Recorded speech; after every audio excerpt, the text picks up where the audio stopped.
Hello student. तो आप सभी को स्वागत है अपने YouTube channel SSC target job में। आज हम बात कर रहे हैं रेलवे, आरपीएफ, कांस्टेबल, जीडी या फिर एनटीपीसी या फिर रेलवे ग्रुप डी का तैयारी कर रहे हैं तो आपके लिए रामबाण साबित होने वाला है।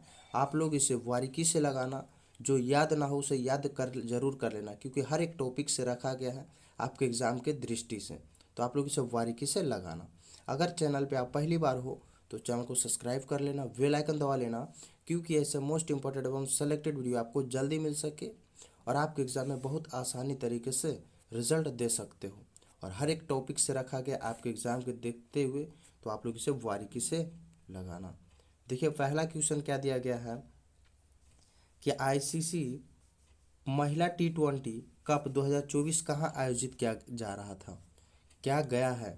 आईसीसी महिला टी20 विश्व कप 2024 कहाँ आयोजित किया गया है, कर लेना। तो भारत, चीन, संयुक्त अरब अमीरात या फिर इनमें से कोई नहीं। तो बताओ आपका राइट आंसर क्या हो जाएगा।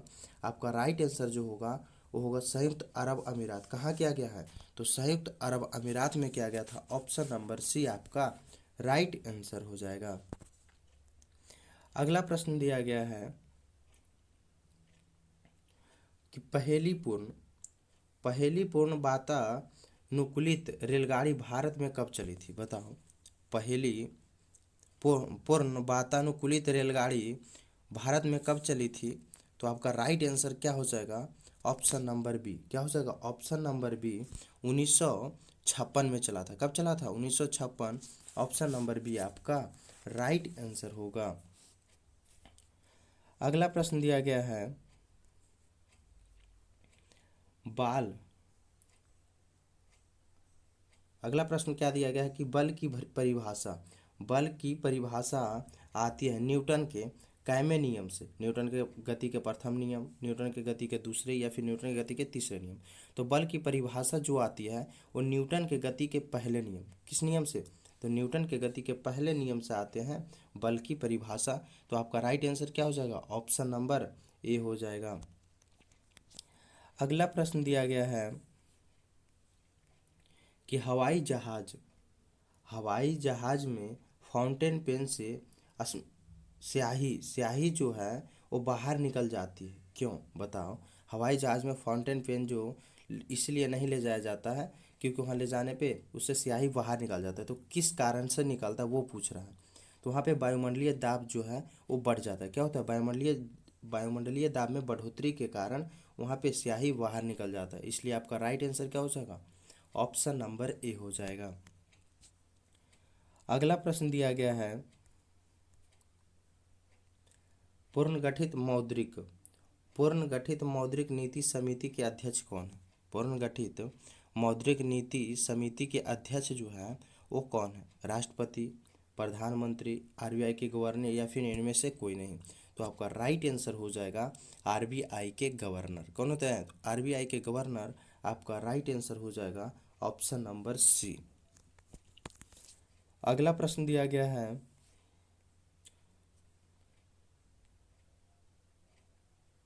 शताब्दी एक्सप्रेस ट्रेन की शुरुआत कब हुई थी। बताओ, बहुत ही इंपॉर्टेंट है, आपके एग्जामों में पूछा गया है। शताब्दी एक्सप्रेस ट्रेन की शुरुआत जो है वो कब हुई थी। तो आपका राइट आंसर जो होगा वो होगा 1988 में। कब हुआ था? 1988। आपका right answer option number A हो जाएगा। अगला प्रश्न दिया गया है कि पदार्थ के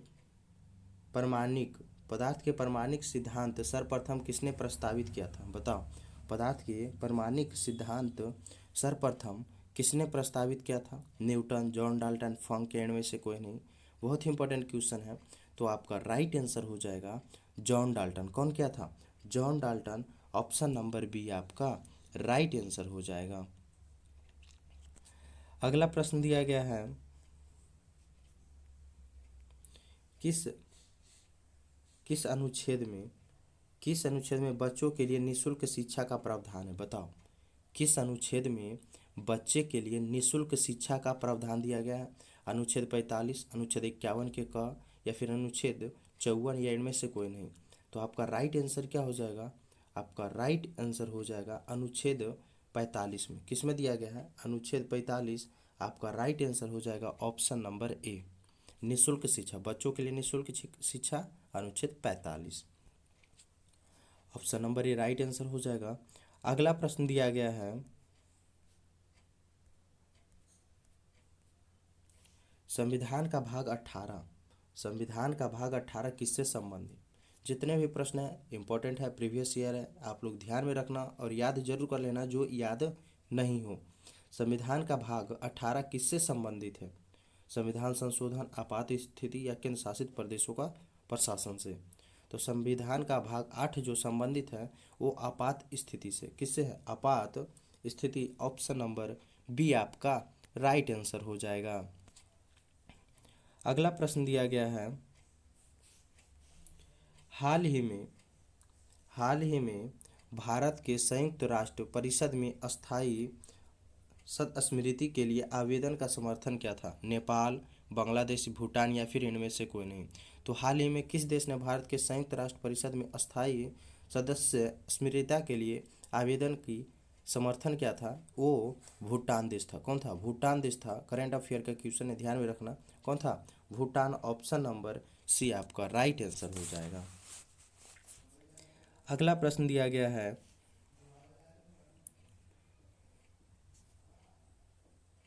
किस वर्ष में पैलेस ऑन व्हील्स ट्रेन का उद्घाटन हुआ था? बताओ, किस वर्ष में पैलेस ऑन व्हील्स ट्रेन का उद्घाटन हुआ था? 72 में, 82 में या फिर 92 में?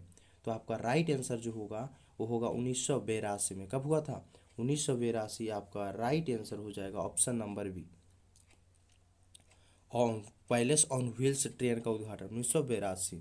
अगला प्रश्न दिया गया है, भारतीय जीवन बीमा निगम, बताओ भारतीय जीवन बीमा निगम की स्थापना किस वर्ष की गई थी? बहुत ही इंपॉर्टेंट क्वेश्चन है, बहुत सारे एग्जामों में पूछा गया है। तो भारतीय जीवन बीमा निगम की स्थापना जो है वो किस वर्ष की गई थी? तो आपका राइट आंसर हो जाएगा 1956 में। कब किया गया था? 1956 आपका राइट आंसर हो जाएगा। क्या हो जाएगा आपका राइट आंसर? Option C. अगला प्रश्न दिया गया है, चुंबकीय फ्लक्स, चुंबकीय फ्लक्स की यूनिट इकाई क्या है? चुंबकीय फ्लक्स की यूनिट क्या है? न्यूटन, वेबर, उत्तरी, दक्षिणी? तो ध्यान में रखना, आपका राइट आंसर क्या हो जाएगा? चुंबकीय फ्लक्स की यूनिट वेबर। क्या हो जाएगा? वेबर, ऑप्शन नंबर सी आपका राइट आंसर हो जाएगा। अगला प्रश्न दिया गया है, बुद्ध के जीवन से संबंधित नाटक यशोधरा के लेखक कौन है? बताओ, बुद्ध के जीवन से संबंधित नाटक जो है यशोधरा के लेखक कौन है? मैथिली शरण गुप्ता, आचार्य चाणक्य या फिर चरक? तो कौन थे? तो आपका राइट आंसर हो जाएगा Maithili Sharan Gupta, option number A आपका राइट आंसर हो जाएगा। क्या हो जाएगा? Option number A. यशोधरा के लेखक कौन है? तो मैथिली शरण गुप्ता। अगला प्रश्न दिया गया है, दक्षिण अफ्रीका की मुद्रा, बताओ दक्षिण अफ्रीका की मुद्रा का नाम क्या है? Euro, rouble, Rand?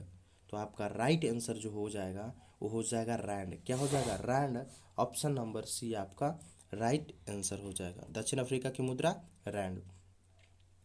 अगला प्रश्न दिया गया है, कौन सा देश दुनिया में कुष्ठ रोग को समाप्त करने वाला पहला देश बना है? बताओ, कौन सा देश है जो दुनिया में कुष्ठ रोग को समाप्त करने वाला पहला देश बना है? भारत, अमेरिका, जॉर्डन या फिर इनमें से कोई नहीं? तो आपका राइट आंसर हो जाएगा जॉर्डन देश। कौन सा देश थे? तो जॉर्डन देश है जो कुष्ठ रोग को समाप्त कर दिया है। तो आपका राइट आंसर क्या हो जाएगा? Option number C. अगला प्रश्न दिया गया है, किस सिख गुरु ने आदि ग्रंथ का संकलन किया था? बताओ, किस सिख गुरु ने आदि ग्रंथ का संकलन किया था? श्री गुरु गोविंद सिंह जी, श्री गुरु रामदास जी या श्री गुरु अर्जुन देव या फिर इनमें से कोई नहीं? तो किस सिख गुरु ने आदि ग्रंथ का संकलन किया था? तो आपका राइट आंसर हो जाएगा श्री गुरु अर्जुन देव। राइट आंसर हो जाएगा ऑप्शन नंबर सी। क्या हो जाएगा? ऑप्शन नंबर सी, श्री गुरु अर्जुन देव। ये पांचवें ये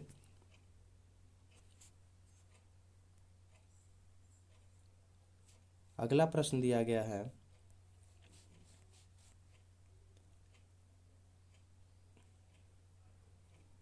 काम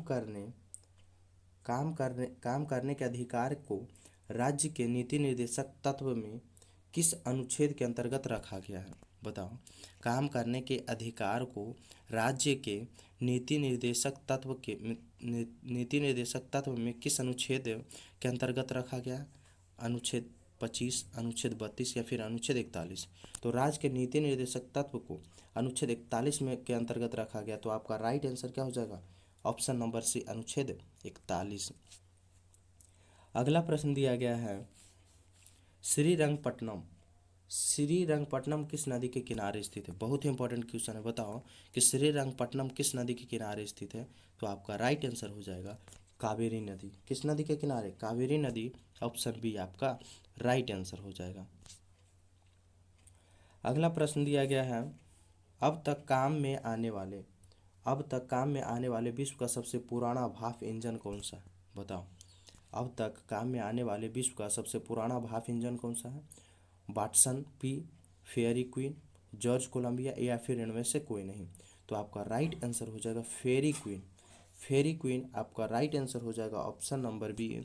अगर इसका निर्माण पूछे, इसका निर्माण कब हुआ था? तो यह हुआ था 1855 में। कब हुआ था? 1855 में हुआ था फेयरी क्वीन का निर्माण, भाप इंजन। अगला प्रश्न दिया गया है, निम्न में से घूमर लोक नृत्य किस राज्य से संबंधित है? अरुणाचल प्रदेश, गुजरात, राजस्थान या फिर इनमें से कोई नहीं। तो घूमर लोक नृत्य का संबंध जो है वो राजस्थान से। कहाँ से है? राजस्थान। तो आपका राइट आंसर क्या होगा? Right answer option number C हो जाएगा। अगला प्रश्न दिया गया है, सशस्त्र बल चिकित्सा सशस्त्र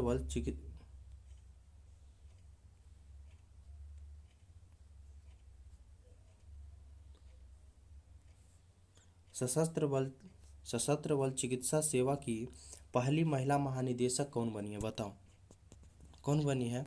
तो आपका राइट आंसर क्या हो जाएगा? सर्जन वाइस एडमिरल आरती। कौन बना है? सर्जन वाइस एडमिरल आरती सरीन। ऑप्शन नंबर आपका बी राइट आंसर हो जाएगा। अगला प्रश्न दिया गया है, प्रकाश का वेग। बताओ, प्रकाश का वेग सबसे पहले किसने मापा था?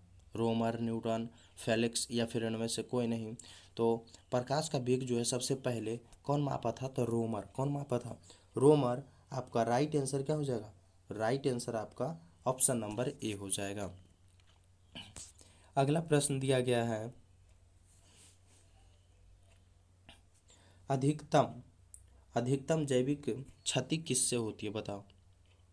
अधिकतम जैविक क्षति जो होता है वो किससे होता है? यहाँ पे अल्फा कर लेना, थोड़ा सा मिस्टेक हो गया। क्या? अल्फा गिरने से, गामा गिरने से, एक्स गिरने से या फिर इनमें से कोई नहीं। तो अधिकतम जैविक क्षति जो होता है वो किससे होता है? तो आपका राइट आंसर हो जाएगा गामा किरण से। किससे होता है? तो गामा किरण से होता है। आपका राइट आंसर हो जाएगा ऑप्शन नंबर बी। किससे? गामा किरण से। अगला प्रश्न दिया गया है, डीपीटी का टीका किस रोग के बचाव में दिया जाता है? बताओ।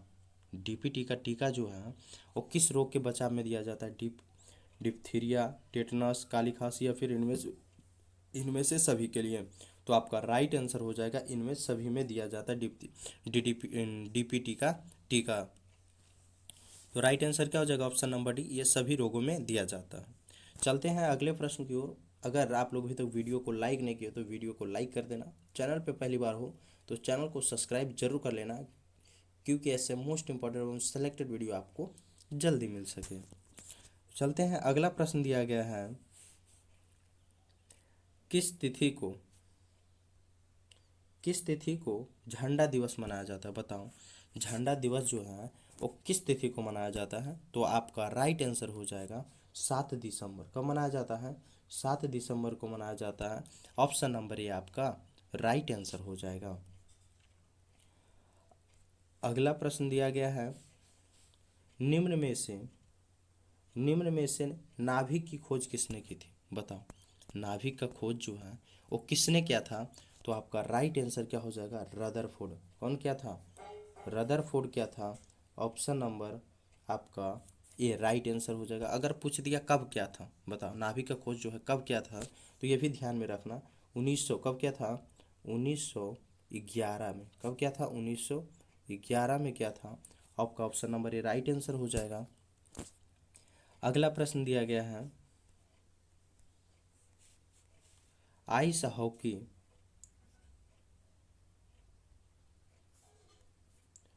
आइस हॉकी के खेल मैदान को किस नाम से जाना जाता है, बताओ। बहुत ही इंपॉर्टेंट है।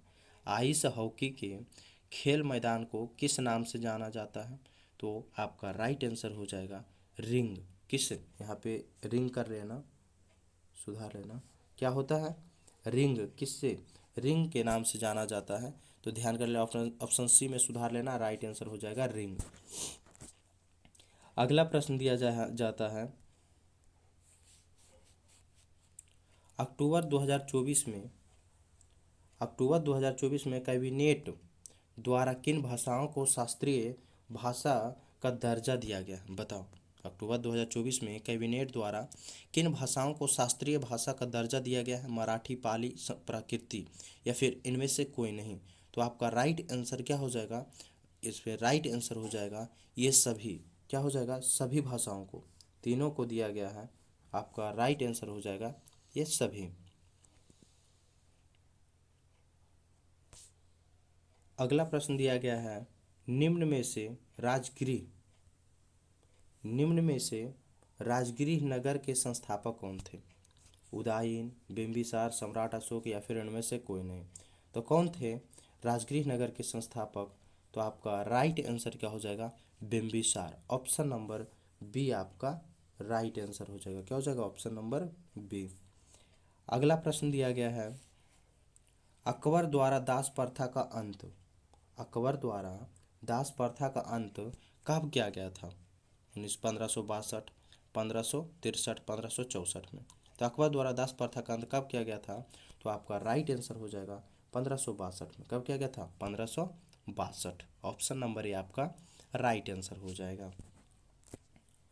अगला प्रश्न दिया गया है, निम्न में से स्पीड पोस्ट पुस्तक के लेखक कौन है, निम्न में से स्पीड पोस्ट पुस्तक के लेखक कौन है, तो आपका राइट आंसर हो जाएगा शोभा डे। कौन है, शोभा डे। ऑप्शन नंबर सी आपका राइट आंसर हो जाएगा। अगला प्रश्न दिया गया है, भूगोल का जनक किसे कहा जाता है, बताओ। भूगोल का जनक जो है वो किसे कहा जाता है, तो भूगोल का जनक हेरोडोटस को कहा जाता है। किसे कहा जाता है, ओ सॉरी, इरेटोस्थनीज। भूगोल का जनक जो कहा जाता है इरेटोस्थनीज। ऑप्शन नंबर सी आपका राइट आंसर हो जाएगा, क्या हो जाएगा, सी, इरेटोस्थनीज को। अगला प्रश्न दिया गया है, हाल ही में वर्ल्ड ग्रीन इकोनॉमी हाल ही में वर्ल्ड ग्रीन इकोनॉमी फोरम का उद्घाटन कहाँ किया गया है, बताओ जल्दी, बहुत ही इंपॉर्टेंट है, करेंट अफेयर का क्वेश्चन है। कहाँ किया गया है, तो आपका राइट आंसर हो जाएगा दुबई में। कहाँ किया गया है, तो दुबई में उद्घाटन किया गया था। ऑप्शन नंबर बी आपका राइट आंसर हो जाएगा। अगला प्रश्न दिया गया है, दिल्ली सल्तनत की दरबारी भाषा क्या थी, दिल्ली सल्तनत की दिल्ली सल्तनत की दरबारी भाषा जो था वो क्या था, फारसी, हिंदी, यूनानी या फिर इनमें से कोई नहीं। तो आपका राइट आंसर हो जाएगा फारसी था। क्या था, फारसी था। ऑप्शन नंबर ए आपका राइट आंसर हो जाएगा। अगला प्रश्न दिया गया है, बंगाल टाइगर बंगाल टाइगर के उपनाम से किस खिलाड़ी को जाना जाता है, बताओ। बंगाल टाइगर के उपनाम से किस खिलाड़ी को जाना जाता है, हरभजन सिंह, मिल्खा सिंह, सौरव गांगुली या फिर इनमें से कोई नहीं। तो आपका राइट आंसर हो जाएगा सौरव गांगुली को। बंगाल टाइगर के नाम से सौरव गांगुली को जाना जाता है। आपका right answer option number C हो जाएगा। हरभजन सिंह को टर्मिनेटर के नाम से जाना जाता है। अगला प्रश्न दिया गया है, मनुष्य ने सर्वप्रथम किस धातु का प्रयोग किया था, बताओ। मनुष्य ने सर्वप्रथम किस धातु का प्रयोग किया था, तो आपका राइट आंसर हो जाएगा तांबे का। ऑप्शन सी आपका राइट आंसर हो जाएगा। तांबे का प्रयोग किया था।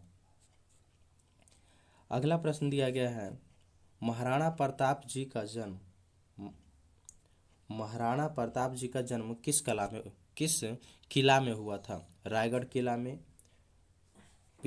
पथौरागढ़ में, कुंभलगढ़ में, या फिर इनमें से कोई नहीं?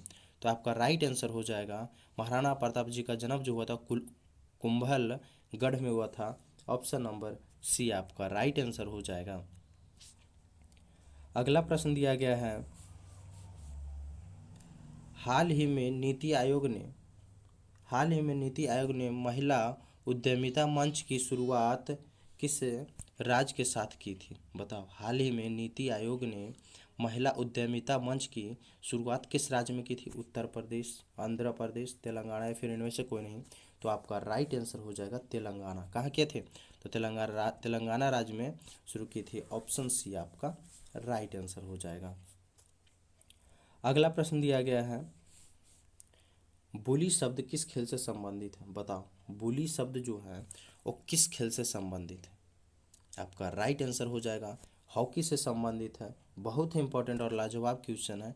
आपका right answer option number A हो जाएगा। जो याद ना हो उसे जरूर नोट कर लेना कॉपी में, आपके एग्जाम के लिए बहुत ही इंपॉर्टेंट है। अगला प्रश्न दिया गया है, निम्न में से कुन्नैन किससे प्राप्त होता है? बताओ, कुन्नैन जो है निम्न में से किससे प्राप्त होता है? तो सिंकोना ब्रिज के छाल से। किससे होता है? सिंकोना ब्रिज के छाल से। तो आपका right answer option number C हो जाएगा। क्या हो जाएगा? Option number C. अगला प्रश्न दिया गया है, किस ग्रंथि को मास्टर ग्रंथि कहते हैं? बताओ, किस ग्रंथि को मास्टर ग्रंथि कहते हैं? पीयूष ग्रंथि को, प्यूटरी ग्रंथि को, ये भी दोनों, या फिर इनमें से कोई नहीं? तो आपका राइट आंसर हो जाएगा ए और बी दोनों को मास्टर ग्रंथि कहते हैं। पीयूष ग्रंथि और प्यूटरी ग्रंथि दोनों को ही मास्टर ग्रंथि कहते हैं। अगला प्रश्न दिया गया है, निम्न में से किस जीव को उभयलिंगी या द्विलिंगी कहते हैं? बताओ, किस जीव को उभयलिंगी या द्विलिंगी कहते हैं? जोक, केचुआ, हाइड्रा, या फिर सभी? तो आपका राइट आंसर हो जाएगा इनमें से सभी को कहते हैं। क्या कहते हैं? इनमें से सभी को उभयलिंगी या द्विलिंगी कहते हैं। अगला प्रश्न दिया गया है, निम्न में से परमाणु तत्व संख्या 29 किससे संबंधित है? बताओ, परमाणु तत्व संख्या 29 जो है वो किससे संबंध है? तो आपका राइट आंसर हो जाएगा डी ब्लॉक से। किससे है? डी ब्लॉक से संबंधित। ऑप्शन नंबर सी आपका राइट आंसर हो जाएगा। अगला प्रश्न दिया गया है, ISSF जूनियर 25 मीटर पिस्टल में भारत के लिए स्वर्ण पदक किसने जीता है? बताओ, ISSF जूनियर 25 मीटर पिस्टल में भारत के लिए स्वर्ण पदक किसने जीता है? तो आपका राइट आंसर क्या हो जाएगा? दिव्यांशी। कौन जीता है? दिव्यांशी। आपका right answer option number B हो जाएगा। अगला प्रश्न दिया गया है, सुक्रोज के जल अपघटन से क्या बनता है? बताओ, सुक्रोज के जल अपघटन से क्या बनता है? ग्लूकोज, फ्रुक्टोज, ये भी दोनों, इनमें से कोई नहीं? तो आपका राइट आंसर हो जाएगा ए और बी दोनों हो जाएगा। Option number C. अगला प्रश्न दिया गया है, परमाणु रिएक्टर में प्रयुक्त ईंधन कौन सा होता है? बताओ, परमाणु रिएक्टर में प्रयुक्त ईंधन जो है वो कौन सा होता है? तो आपका राइट आंसर क्या हो जाएगा? यूरेनियम। क्या होता है? यूरेनियम। आपका right answer option number B हो जाएगा। अगला प्रश्न दिया गया है, विटामिन डी की कमी से बच्चों में कौन सा रोग होता है? विटामिन डी की कमी से बच्चों में कौन सा रोग होता है? तो आपका राइट आंसर हो जाएगा रिकेट्स। कौन सा होता है? रिकेट्स होता है। आपका right answer option number A हो जाएगा। अगला प्रश्न दिया गया है, दक्षिण भारत में प्रसिद्ध जैन केंद्र कहाँ स्थित है? बताओ, दक्षिण भारत में प्रसिद्ध जैन केंद्र कहाँ स्थित है? आंध्र प्रदेश, तमिलनाडु, कर्नाटक, या फिर इनमें से कोई नहीं? तो आपका राइट आंसर क्या हो जाएगा? आपका राइट आंसर हो जाएगा कर्नाटक में। कहाँ स्थित है? कर्नाटक। ऑप्शन नंबर सी आपका राइट आंसर हो जाएगा। अगला प्रश्न दिया गया है, उस राज्य का नाम क्या है? उस राज्य का नाम क्या है जिसने पहली बार युद्ध में हाथियों का प्रयोग किया था? बताओ, उस राज्य का नाम क्या है जिसने पहली बार युद्ध में हाथियों का प्रयोग किया था? मगध, पाटलिपुत्रा, तक्षशिला या फिर इनमें से कोई नहीं? तो आपका राइट आंसर होगा मगध। युद्ध में पहली बार हाथियों का प्रयोग किसने किया था, किस राज्य ने किया था? तो मगध क्या था। आपका ऑप्शन नंबर ये आपका राइट आंसर हो जाएगा। तो आज यहीं तक मोस्ट इंपॉर्टेंट एवं सिलेक्टेड प्रश्न रखते हैं। आशा करता हूँ अच्छा होगा, अच्छा किए होंगे, और अपना स्कोर जरूर बता देना कि आप लोग कितना किए हो। तो आज यहीं तक रखते हैं, मिलेंगे नेक्स्ट वीडियो में नेक्स्ट इंपॉर्टेंट क्वेश्चन के साथ। तो अगर आप लोग अभी तक वीडियो को लाइक नहीं किए तो वीडियो को लाइक कर देना, चैनल को सब्सक्राइब नहीं किया तो चैनल को सब्सक्राइब और अपने दोस्तों के पास एक बार शेयर जरूर कर देना। मिलेंगे नेक्स्ट वीडियो में, जब तक के लिए जय हिंद।